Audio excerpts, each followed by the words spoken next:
Hey everybody. I was wanting to do this video because it's pretty obvious that Russia and the Soviet Union, the two old powers, the two superpowers of the world that was, which was the United Nations pretty much with the USA with the reins, using U.S. dollar, and the sanctions and everything was mostly under the U.S. Directive. At the same time, the Russia on the other side got wealthier and grew because of their own militaries and how that brought wealth to their nations.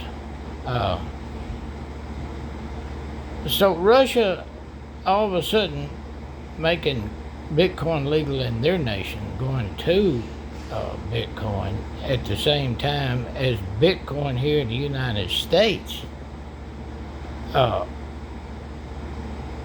Genius Act, which is going to come up before Congress and everything. It seems more like an attempt by the two superpowers to go back to a way that it was, where it's pretty obvious neither nation is succeeding in their wars with smaller nations, unable to cinch it, right? Unable to bring it to a conclusion. That's because you got Enbridge and all these other nations that just plain don't want the same system they had.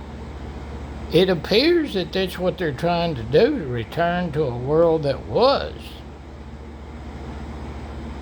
You would have to fix the debt problem to do that. Just going over to a digital paper dollar is not going to help do that.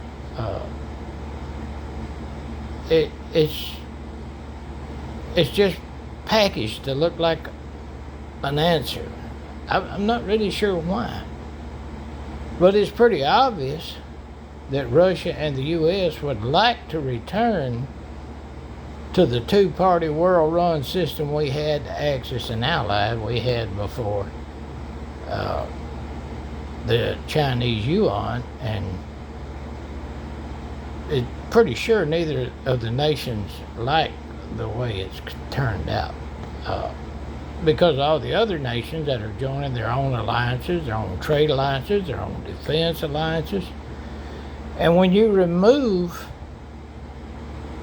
the dollar spreadsheet, the old SWIFT system trading platform spreadsheet, when you take that out that they keep trying to use for the financial metrics of today, that's gone.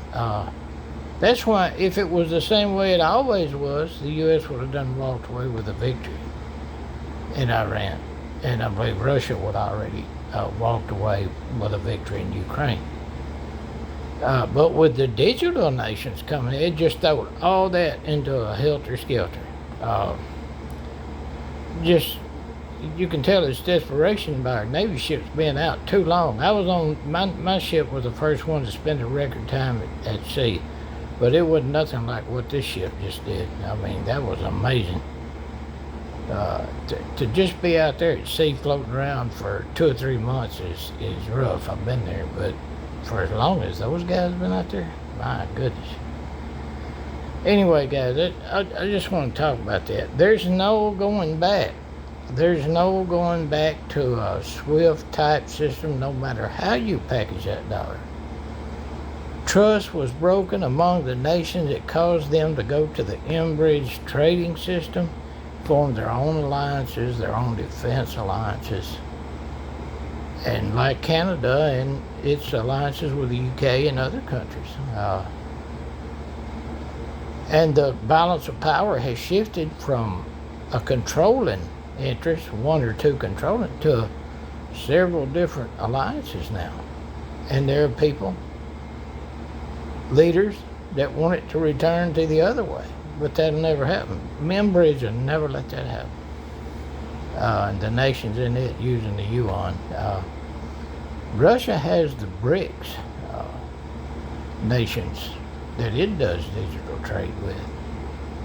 And to set up for trade with Bitcoin would simply imply that they're going to be trading with the U.S. again. So first, the U.S. has got to fix the debt problem. They have to get this through. They have to get some regulations figured out and passed to get this passed through. And it comes up in September for the vote on that. How much longer can the debt that we got now, with the corporations having to buy the debt themselves, mainly to make up for the nations that's not buying? There's still some nations buying, but this higher interest rate, and the 30-year went up to 5.28. That's causing problems. You see what I'm saying? Every day we get worse news on these bond markets. Every day we're starting to see the problem with a debt system, a fiat system, like we've always seen. And just making it a digital currency is not going to change that. It's not going to bring back the world we had, which is what it seemed like they're attempting to do. That world is dead and gone and won't be back no matter what they do or how they package it. And it's just, unless you can pay off $40 trillion in debt real quick, and I don't know how you're going to do that when people are not buying the debt, other nations are no longer buying that debt, then you're just stuck right here, and anything outside of that is just high hopes. And that's all I know. It's a fantasy. It's to give people a hope, I guess nations or people within a nation a hope where there really is none. It's not going to go back to that system. All right, guys, I just want to go into that, and I'll give you my thoughts on that. Have a good evening.